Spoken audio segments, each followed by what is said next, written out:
Pelo facto de ele ter a palavra de Deus nele e ele testemunhar de Jesus, pronto, ele já foi posto ali. Eu fui arrebatado em espírito no dia do Senhor, isto é, no primeiro dia da semana.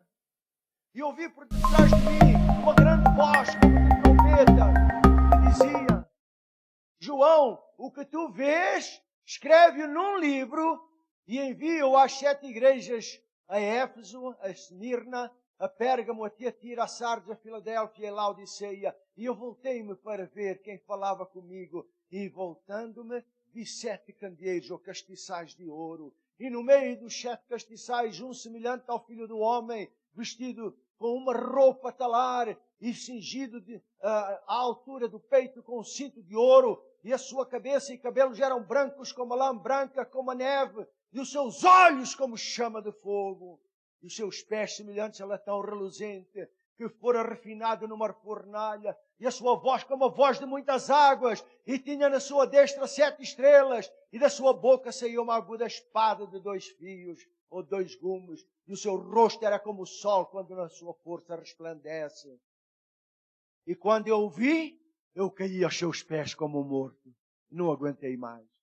E ele pôs sobre mim a sua mão, a sua destra, dizendo: não temas, João, eu sou o primeiro e o último, o que vivo e fui morto, mas eis aqui estou vivo pelos séculos dos séculos, e tenho as chaves da morte e do inferno, do Hades. Escreve, pois, estas coisas que tens visto, e as que são, e as que depois destas hão de acontecer, porque o tempo está próximo.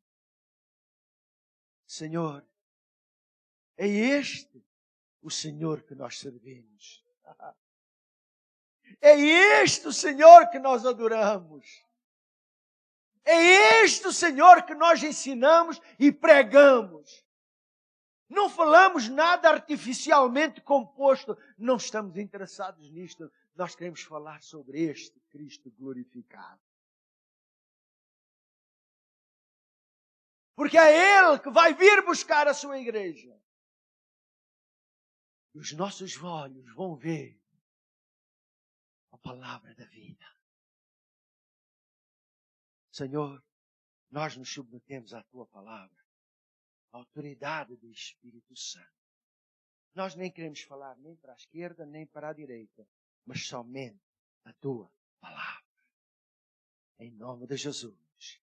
Amém. Em nome de Jesus. Amém. Eu intitulei esta palavra como Cristo está a olhar para as igrejas. Não parece, por causa do que está acontecendo no mundo, mas segundo a palavra do Senhor, quando nós lemos lá no versículo 13, diz ali muito claramente, Apocalipse 1:13, diz ali claramente, quando João se voltou, vejam bem, quando ele se voltou para ver quem falava com ele, ele diz que no meio dos 7 candelabros, ou do castiçais, como diz aqui a palavra, um semelhante ao Filho do Homem. No meio dos 7 castiçais, estava lá um, no meio. E se nós formos para o versículo 20, 1:20 diz assim: eis o mistério das 7 estrelas que viste na minha destra, e dos 7 candelabros ou candeeiros de ouro. As estrelas são os 7 anjos da igreja, e os 7 candeeiros são as 7 igrejas. E diz lá no versículo 13 que ele estava no meio das 7 igrejas. Então, vejam bem, este Cristo glorificado está no meio das suas igrejas. Não está fora, está no meio das suas igrejas. Este é o lugar que lhe pertence.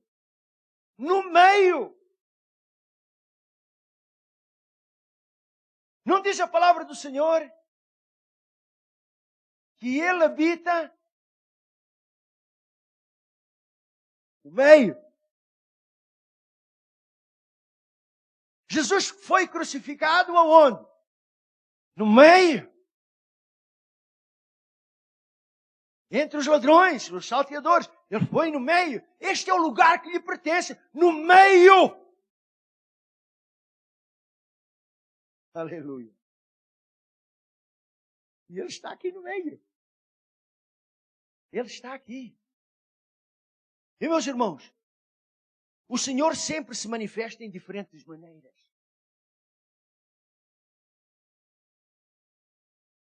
Quando nós o buscamos de todo o coração, Ele se manifesta. E até muitas vezes, Ele responde às nossas orações de uma maneira diferente que nós esperávamos. A gente está a orar uma coisa e Ele vê o que é melhor, Ele sabe o que é melhor e Ele responde. E às vezes a gente fica assim, mas não era isto que eu... Mas isto era o melhor para a tua vida. Isto é o melhor que o Senhor tem para ti. Mas agora, voltando a este episódio aqui. Quando o livro do Apocalipse foi escrito, a igreja, e eu estou agora a falar não as igrejas, mas a igreja, estava a passar por um tempo difícil, estava a sofrer uma violenta perseguição, uma violenta tribulação. Até o apóstolo João diz lá em Apocalipse 1:9, eu, como nós lemos, eu sou o vosso companheiro na aflição. O apóstolo João, só para vocês saberem, quando ele estava nesta aflição, nesta tribulação, ele foi posto numa vasilha de óleo quente a ferver, porque ele era para ser morto, mas o Senhor o levantou dali sem nada acontecer. Onde é que é possível alguém ser posto no óleo a ferver e não se fica todo queimado? Mas o Senhor o levantou sem nada acontecer. E Ele está ali mesmo a dizer, eu sou vosso companheiro na aflição. Eu já passei por lá. Então a igreja estava a sofrer esta perseguição. Quando Domiciano era o imperador romano, no ano 86. E esta aflição era tão grande, não só em Jerusalém, mas também na Grécia, também em Sardes, Filadélfia, Esmirna, Roma, Galácia, em todo lado. Havia esta pressão, esta perseguição, esta tribulação contra a igreja. Todos aqueles que amam Jesus sofriam esta perseguição. Como nós lemos lá em Apocalipse 12, versículo 17. Diz ali, e o dragão, o diabo, Satanás, a besta, é tudo a mesma coisa, o diabo, irou-se contra a mulher e foi fazer guerra aos seus filhos. Quais são os filhos? Os que guardam os mandamentos de Deus. Quem guarda os mandamentos de Deus? Os judeus. Não é? E os que têm o testemunho de Jesus. Quem é que tem o testemunho de Jesus? É a igreja, os filhos de Deus. Somos nós. Então o diabo, o dragão, a serpente, a besta, ele faz guerra contra os judeus e contra aqueles que têm o testemunho de Jesus Cristo. Se você for ver hoje as notícias em todo o mundo, o povo de Israel é odiado por todo o mundo. E da mesma maneira a igreja. Então quando eu estava a meditar nisto, eu estava assim a pensar, meu Deus, é verdade. Ainda aqui há pouco tempo na Nova Zelândia, um indivíduo matou, não sei se 45 ou 50 islâmicos. Oh, o mundo todo clamou, o mundo todo fez barulho. Mas o que é que acontece com os milhares de cristãos que são mortos e ninguém diz nada? Ninguém diz nada. Então nós vemos a besta contra aqueles que têm o testemunho de Jesus Cristo. Mas sabem de uma coisa? O Senhor diz assim, ainda que tu passes pelo vale da sombra da morte, eu estou contigo. Eu estou contigo. Então, meus irmãos, aquela situação que o povo estava assim a passar ali, quem não fosse visto a sacrificar aos deuses de Roma e aos deuses daquela cidade, e que fosse notado, ele era denunciado por alguém. E ele era perseguido. E essa pessoa estava em apuros. Estava em problemas. E era preso. Maltratado. Perdia o emprego. Perdia a família. Perdia a sua casa. Tudo o que ele tinha. Não eram tempos fáceis, não eram, não. Por exemplo, se eu vivesse em Pérgamo e eu não fosse visto por o exército romano a ir lançar ali na fogueira sagrada, e era denunciado, eu era logo perseguido para ver onde é que eu ia, o que é que eu fazia, se me juntava com os cristãos, que eram a escória. Que eram a escória da civilização, da sociedade. Eles estavam banidos da sociedade. Eles não tinham direitos nenhuns. Eles estavam marginalizados. E então eles iam, como perdiam as suas casas, eles iam para as catacumbas. Não sei se você já... Há um livro que se chama As Catacumbas de Roma. E até um filme. Onde mostra exatamente o que é que os cristãos passavam por causa desta violenta tribulação, perseguição que o governo fazia contra a igreja, contra os cristãos. E eles iam viver nas catacumbas, que são buracos nas rochas, que são buracos nos montes. E então haviam ali centenas e milhares a viver ali, porque já tinham sido corridos das suas casas, por causa do testemunho de Jesus.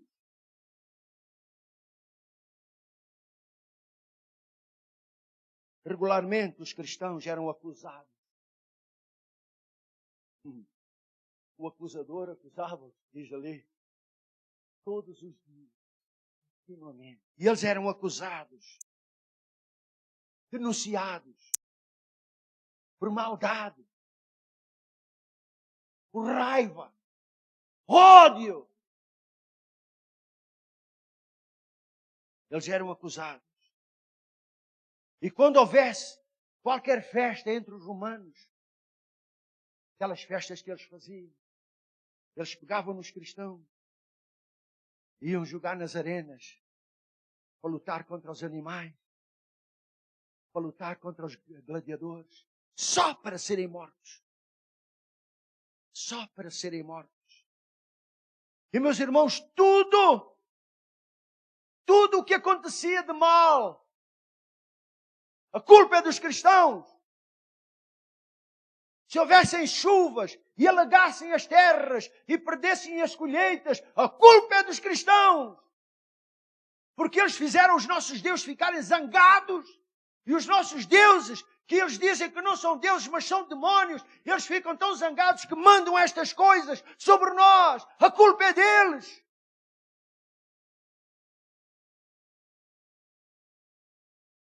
Se houvessem incêndios e houvessem danos, coisas fossem destruídas pelo fogo e pessoas morressem, a culpa era dos cristãos que irritaram tanto os nossos deuses. E os nossos deuses responderam desta maneira.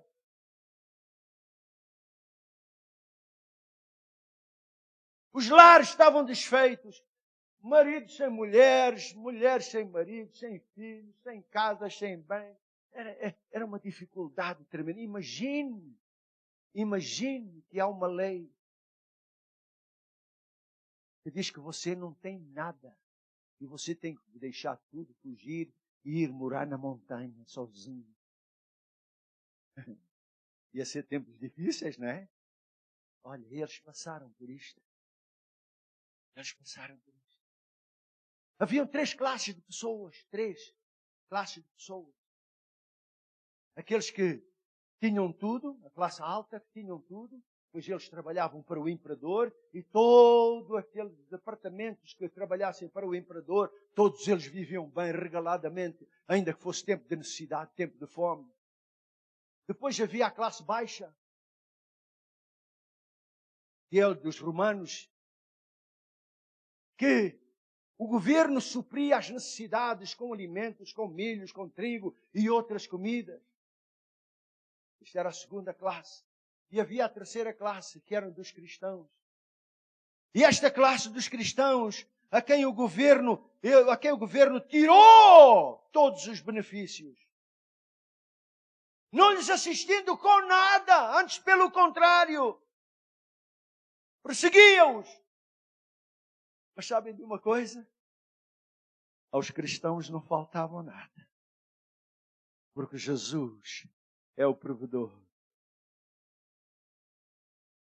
Foi naquela altura em que eles nem podiam falar assim um com o outro. Eram logo vistos e denunciados. Então eles estavam assim com o seu pau ou a falar com o outro e faziam um desenho do peixe no chão. E então eu já sabia que aquele era cristão como eu. Mas não abria a boca, só para não ser agarrado. Tempos difíceis, irmão.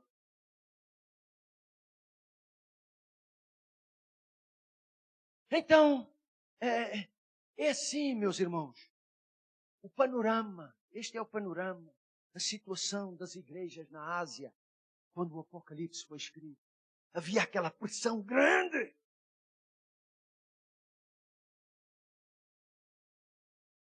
Os soldados que estavam ali, eles estavam a ver tudo. E eles chegavam ao pé dos cristãos. E eles diziam, como tentação, vejam bem. Oh, vocês não sejam burros. Vocês pegam no incenso e vão ali na fogueira sagrada, como eles diziam, que estava sempre acesa. Vocês só jogam ali incenso e vocês dizem César ao Senhor. E amanhã vocês continuam a ser cristãos. Mas aqueles que sabiam, que tinham aprendido dos apóstolos, como diz lá em Atos 2,36, aquele a quem vós crucificastes, Deus o fez Senhor e Cristo.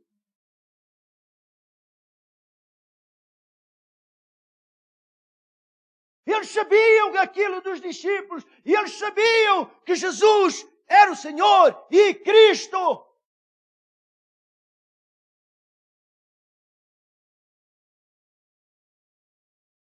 E eles sabiam aquilo que os apóstolos tinham ensinado, como lá em Mateus 10, 33.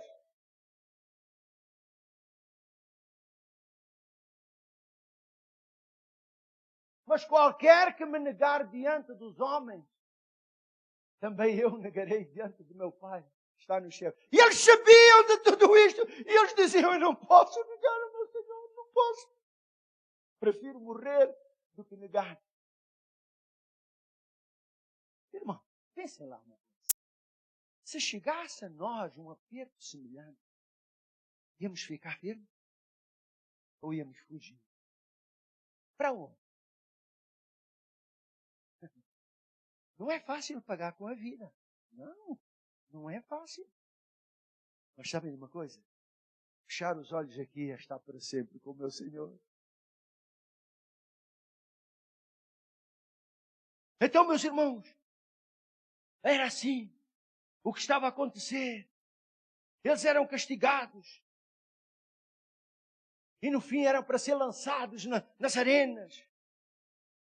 Então as igrejas que estavam a passar por esta tribulação, por este aperto, por esta aflição, por esta angústia, estas igrejas todas, meus irmãos, uns sem pai, sem mãe, sem família, sozinhos a enfrentar tudo isto.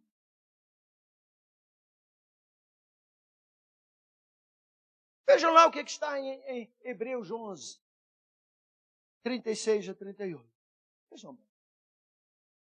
E outros, falando destes que estavam a sofrer, e outros experimentaram os carnes, isto é, abuso, açoites, e ainda cadeias e prisões. Foram apedrejados, tentados, foram-se quê? Você já viu? Imagine, você é crente, você nega Jesus? Não! E punham ali, e com uma serra, ou aqui no meio, cerrados pelo meio. Irmãos, eles morreram ao fio da espada. Negas a Jesus? Não! Bum! Já está. Andaram vestidos com peles de ovelhas e de cabras, necessitados, aflitos e maltratados, dos quais o mundo não era digno, errantes pelos desertos e montes e pelas covas e cavernas da terra, nas catacumbas era a casa deles. Porque perderam tudo. Mas sabe de uma coisa? Ainda que tenham passado tudo, eles não negaram Jesus. Eles não negaram a sua fé. Onde é que estamos nós?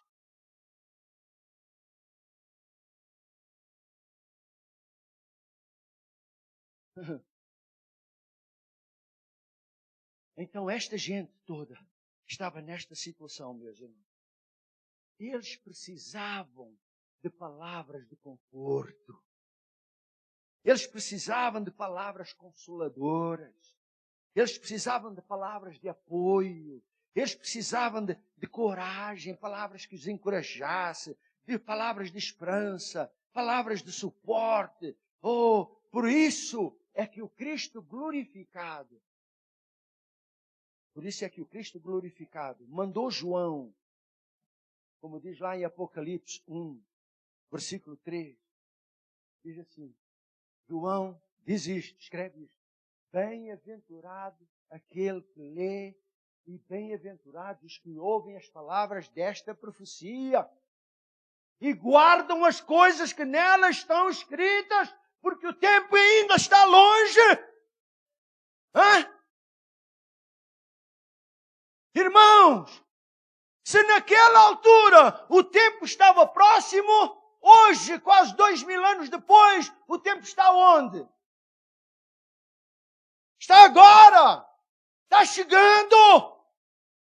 Não está próximo, já está aqui! Por isso é que o Senhor, é que o Cristo glorificado, Ele disse, olha, escreve isto. E depois lá no versículo 13, ou aliás 11, diz assim, escreve e diz o que vês, escreve no livro e envia-o às 7 igrejas. E estão ali as 7 igrejas. Porque eles precisam de palavras de coragem. É quando nós estamos embaixo que nós precisamos de coragem. É quando nós estamos embaixo que nós precisamos de alguém que nos ajude, que fale aos nossos corações, que nos levante. Já é suficiente, já basta quem nos puxa para baixo. Agora nós precisamos de quem nos levante. E ele diz, escreve isto para as igrejas, para eles serem consolados e confortados. E este mesmo Cristo glorificado, e era com eles, meus irmãos, Ele está no meio da sua igreja. Nenhum de vocês está abandonado. Nenhum! Aleluia! Este mesmo Cristo glorificado, Ele está a olhar para a minha vida, está a olhar para a tua vida, Ele está a olhar para a vida da igreja. Qual é a nossa atitude, qual é a nossa ação, o que nós pensamos, meus irmãos. E se Ele tivesse que falar, como Ele falou das 7 igrejas, e nós já lá vamos chegar, se Ele tivesse que falar da nossa igreja, o que Ele ia dizer? O que Ele ia dizer? Ele tem o rosto que brilha como o sol. Os seus olhos são como chama de fogo. Chama de fogo está a mostrar que aqueles olhos penetram todas as coisas. Não há nada, absolutamente nada que passa despercebido aos olhos do Senhor. Nada. Nem os pensamentos que tu tens agora na tua cabeça, no teu coração. Ele vê, Ele sabe, Ele conhece. Aleluia. Aleluia. O que é que este Cristo glorificado tem a dizer a cada um de nós? Eu não sou juiz de ninguém. Eu não conheço nem as mentes nem os corações. Mas sabe uma coisa? Este Cristo glorificado sabe tudo, vê tudo, conhece tudo, pode tudo. Aleluia. Aleluia. Agora, meus irmãos, nós vamos, no tempo que ainda nos resta, rapidamente, nós vamos ver o que é que ele falou a João para ele transmitir às igrejas que estavam debaixo daquela pressão. Agora, saibam de uma coisa. naquela altura, se havia esta aflição e tribulação no meio da igreja, hoje é 1 milhão de vezes pior. Sabiam dessa? Sabiam dessa? Por exemplo, a palavra diz assim: e como foi nos dias de Noé, assim será antes da vinda de Jesus. Você sabe que na altura de Noé, o máximo que podia haver no mundo eram 200 milhões de pessoas. Mas hoje, são 7 bilhões e meio de pessoas. Então, o mal, a transgressão, o pecado, tudo o que é perverso, aumentou mais de 1000 vezes. E como foi nos dias de Sodoma e Gomorra, assim será também antes da vinda do Filho do Homem. Não está escrito assim? Sodoma e Gomorra fala de 2 cidades, mas hoje, todas as cidades do mundo há esta perversão. Todas as cidades do mundo têm esta perversão. E a igreja está no meio de tudo isto.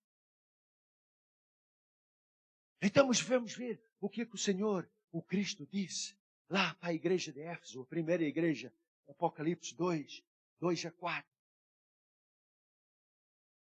Ele está a dizer para João, para ele escrever às igrejas. Porque o Senhor não quer condenar ninguém, não. Nós também aqui não queremos condenar ninguém. Eu não sou quem sou eu.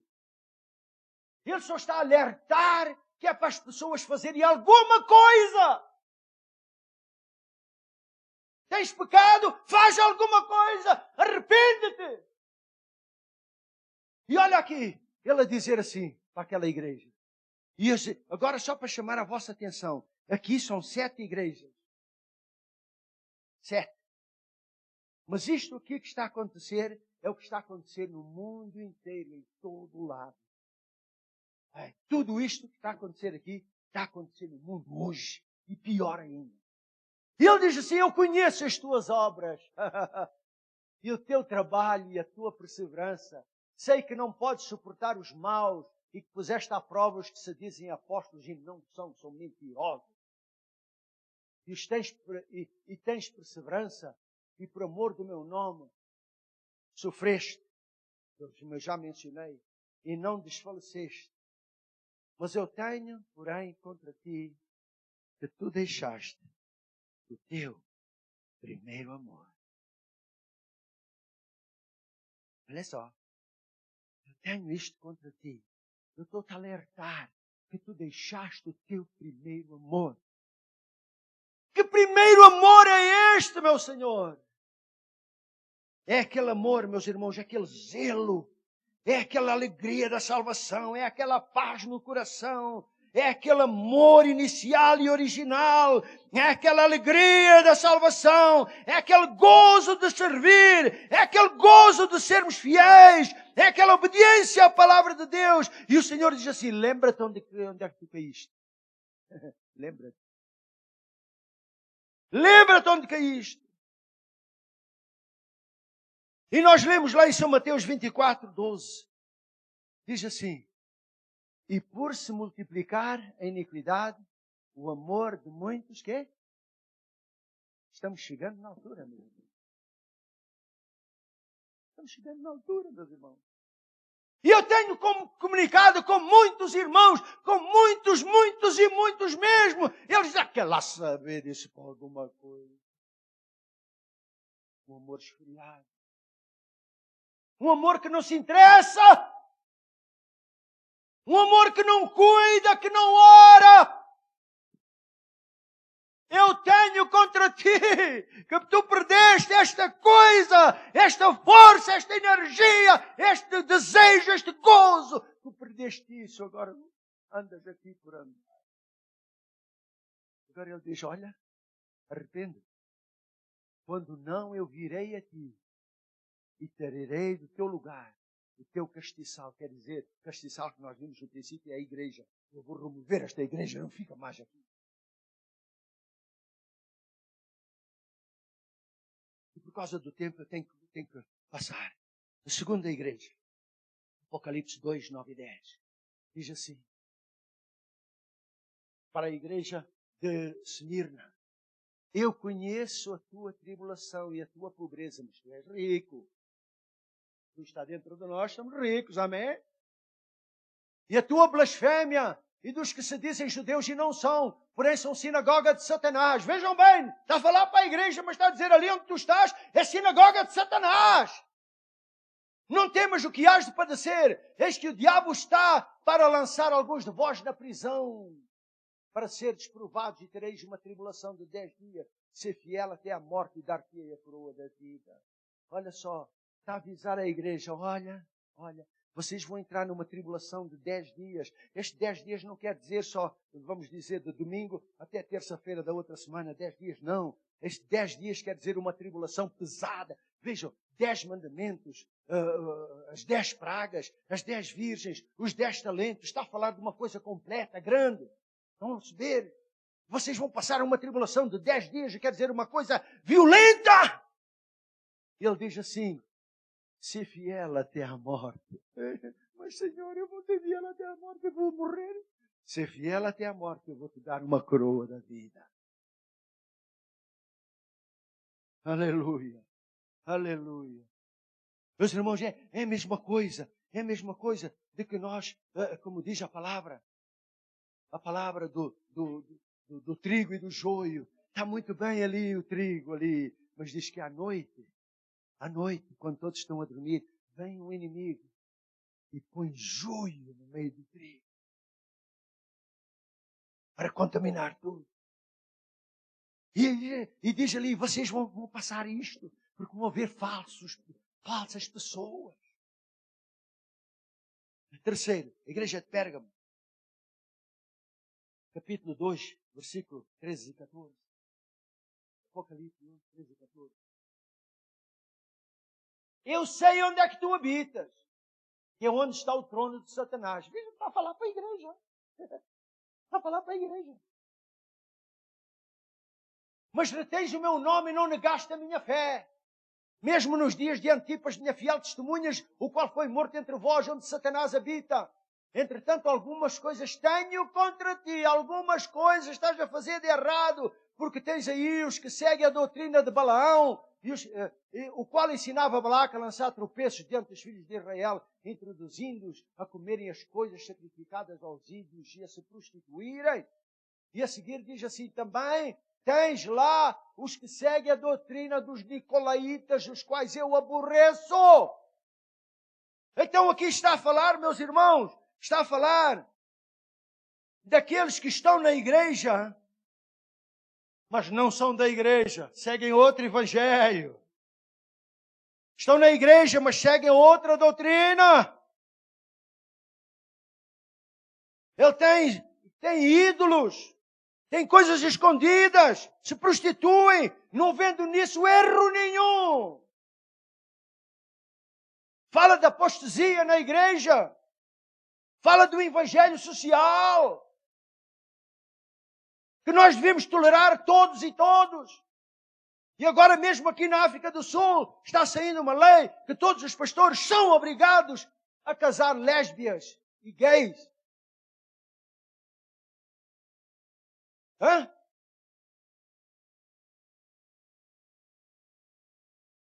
Irmãos, eu tenho lido, que há bem pouco tempo em Pretória, 2 pastores tinham o seu ministério, casados, com filhos. Mas quando se encontraram, começaram a amar um ao outro. E se divorciaram das suas mulheres e dos seus filhos e casaram. Mas estão na igreja. Que palavra é que eles ensinam? Então aqui está a dizer, cuidado, que vem estes com a doutrina dos nicolaítas. O que eu aborreço é exatamente isto. E o mundo todo está cheio de pastores que são estes homossexuais, são gays e tudo. Tem pastores de igrejas, muitas, que são isso mesmo. E o Senhor está a dizer assim, olha, vais ter que passar por causa disto. E Ele está a chamar a nossa atenção. Irmãos, vocês nunca permitem, como igreja, nunca permitam que aqui deste púlpito falem só de políticas e de coisas. Não. Se não falarem aqui da palavra de Deus, vocês se levantem. Se não falarem aquilo que o Senhor quer, vocês que se levantem. Como eles fizeram. Ainda que tiveram de perder tudo e irem para as catacumbas. Mas eles mantiveram a sua fé e não negaram o Cristo. Quarto, Tiatira. Capítulo 2, versículo 19 e 20. Conheço as tuas obras, o teu amor e a tua fé, o teu serviço e a tua perseverança, e sei que as tuas últimas obras são mais do que as primeiras, mas tenho contra ti que tu toleras a mulher Jezabel, que se diz profetiza. Ela ensina e seduz os meus servos a se prostituírem e a comerem das coisas sacrificadas. Olha, igreja, vocês são tão bonzinhos, mas tem lá alguém, tem lá uma mulher que se diz profetiza, mas é uma aldrabona. E vocês estão a tolerar isto. E ela com palavras vai enganando os meus servos a se prostituírem. E a comerem dos ídolos.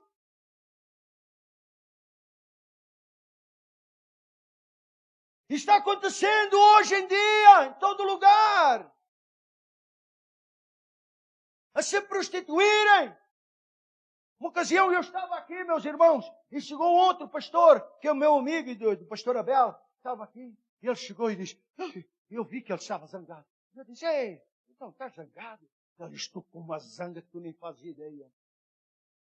Eu disse, então, mas porquê? Posso te ajudar? Ele diz, eu fui à igreja, a uma igreja ali assim, perto do Rand Stadium, ali daquele lado. E eu estava falando àquelas pessoas, àquelas mulheres, àqueles homens, que vocês não devem fazer isto. Então o que é que estava a acontecer? É que o pastor, o nome, profeta, diz que tinha de ter sexo com as mulheres da igreja. E os maridos estavam a tolerar aquilo. E quando este pastor, meu amigo, foi lá desafiá-los e confrontá-los com a palavra de Deus, ele diz, não te metas. Ele diz, mas porquê? Porque ele está a pôr a semente santa nas nossas mulheres. Vejam. Ok? Isto está acontecendo nos nossos dias, irmãos. Estes falsos profetas estão a seduzir os servos de Deus para se prostituírem. Por isso é que eu estou dizendo aqui, se aqui pregar a alguém que vá contra a palavra de Deus, que tenha ensinamentos que não são da palavra de Deus, vocês têm o direito de se levantar, meus irmãos.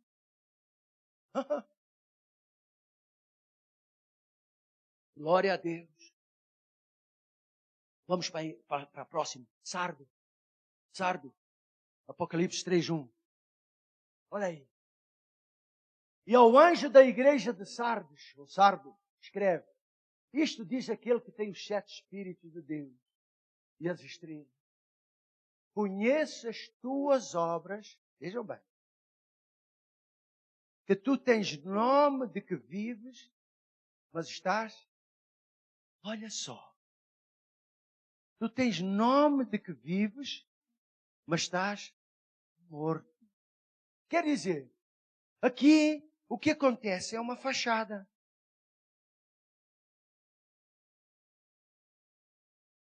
Que tem pinta de santo, mas está morto. Está sujo de pecado. Aparenta ser crente, mas ainda não nasceu de novo. É religioso, mas não espiritual. Anda, mas ainda não nasceu do Espírito, porque está morto.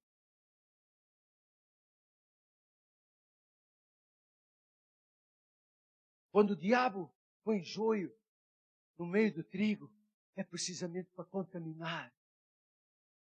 Nós temos que andar em Espírito, meus irmãos, para sabermos aquilo que vem de Deus e aquilo que não vem de Deus. Porque senão a gente abraça tudo e caímos todos. E meus irmãos, é muito difícil esta aparência. Quando nós lemos lá em Apocalipse 3:11, só para vocês verem. Apocalipse 3:11, veja lá. E vi subir da terra outra besta que tinha 2 chifres, semelhantes a um cordeiro, que falava como um dragão. Ora bem, vamos ver uma coisa. Um cordeiro é o quê? É um bode grande, é um carneiro, é uma ovelha, ou o cordeiro é uma coisinha pequenina, não é verdade? Cordeiro é uma coisa pequenina, não é? Um cordeirinho não tem chifres. Tem só aqueles pedacinhos pequeninos. É isso que ele tem. Um cordeiro é só isso que ele tem. Um cordeiro é uma coisa que mostra, é uma coisa suave, mansa, uma coisa linda que a gente quer agarrar e pegar e coisa. Mas aqui diz que quando ele abre a boca, rapaz, fala como um dragão. Vejam bem. É uma coisa parece que é bonita, mas quando abre aquela boca, sai fogo. E é o que está dizendo nas igrejas, tem pessoas dessas. Que o inimigo manda. Agora, como eu disse no princípio, Jesus não estava a criticar nem a condenar ninguém. Nem eu tampouco. Nem eu. Mas é a realidade presente hoje. É a realidade presente, meus irmãos. Vamos a seguir. Filadélfia, capítulo 3, versículo 8 a 11. Diz assim.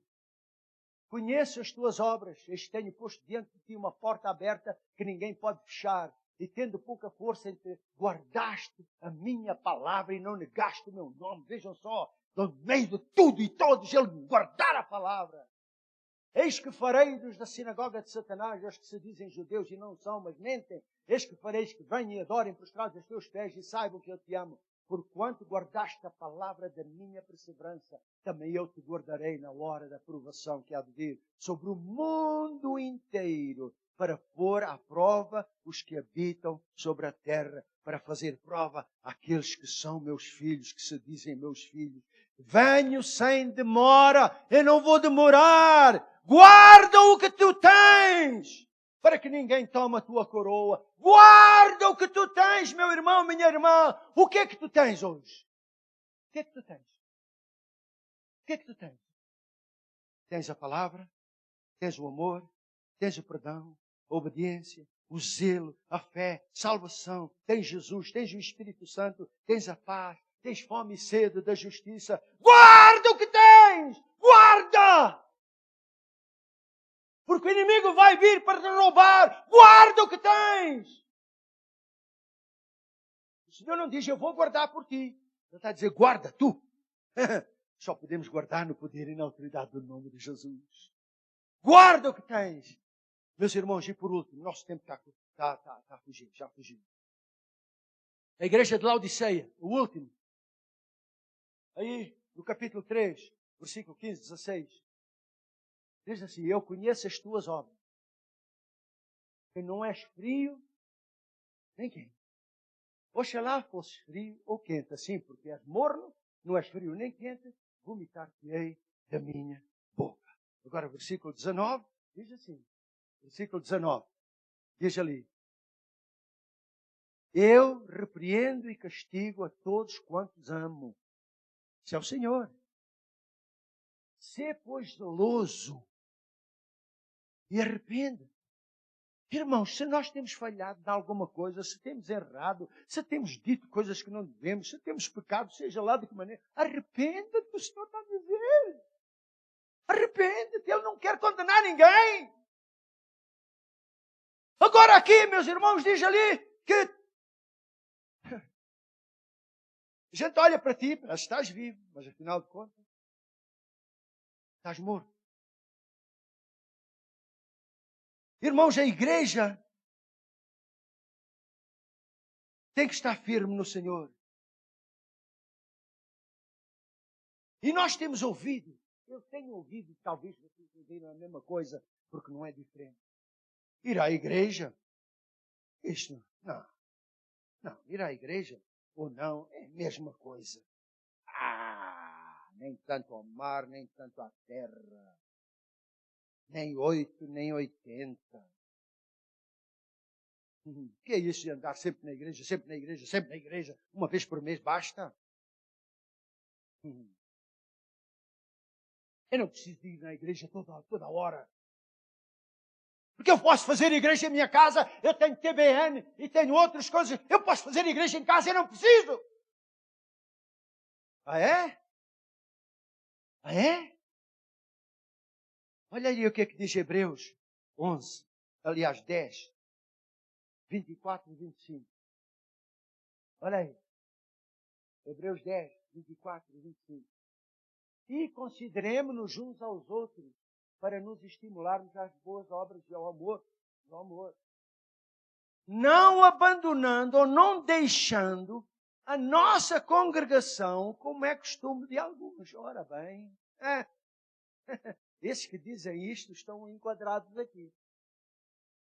Não deixando a nossa congregação, como é costume de alguns, antes admoestando-nos uns aos outros, tanto mais quando vedes que se vai aproximando aquele dia. O dia está a chegar, meus irmãos. Não larga a tua assembleia, não larga a tua igreja. Vem te unir em fé, vem te unir em amor, para louvar, adorar o Senhor. Não deixa a tua assembleia.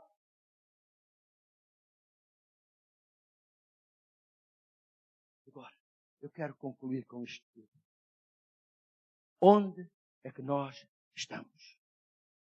O que é que o Cristo tem que dizer de nós? O que é que o Cristo tem que dizer da nova vida? O que é que o Cristo tem que dizer? Ele que falou daquelas 7 igrejas, o que é que Ele tem que dizer de nós? O Cristo, que é o cabeça da igreja, Ele está a alertar e a dizer à igreja, o seu corpo, façam alguma coisa. Se tens que te arrepender, arrepende-te. Se tens que voltar atrás, volta.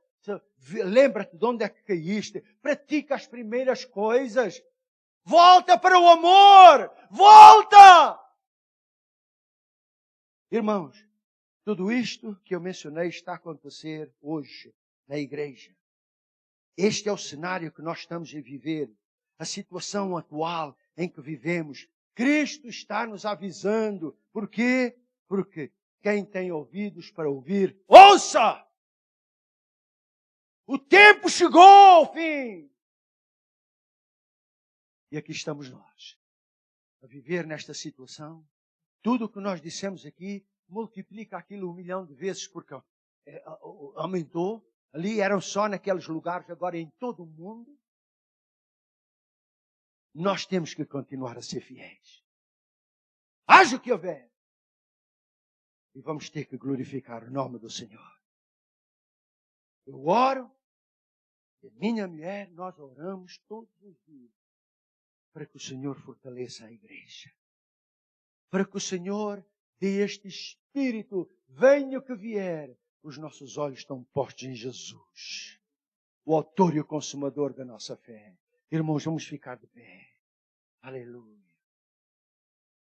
Aleluia. Aleluia. Senhor amado, aqui estamos nós. A tua palavra mostra aquilo que aconteceu àquelas igrejas. Como é que tu viste, o que é que tu falaste. Mas as tuas palavras aplicam-se para hoje, meu Senhor. Então, são tão atuais, porque diz lá, porque o tempo está muito próximo. Por isso, meu Senhor, eu peço por cada um, por cada irmão, por cada família, Senhor, para que nós possamos continuar firmes. Venha o que vier, haja o que houver, Senhor, para nós estarmos para sempre com o Senhor. Todavia, Senhor, ordena aos teus anjos para nos rodearem e para nos guardarem, quer saiamos de casa, quer entremos em casa, no caminho, na rua, na estrada, seja onde quer que formos, Senhor, tenhamos a tua proteção, porque tu dizes que nem um cabelo da tua cabeça cairá.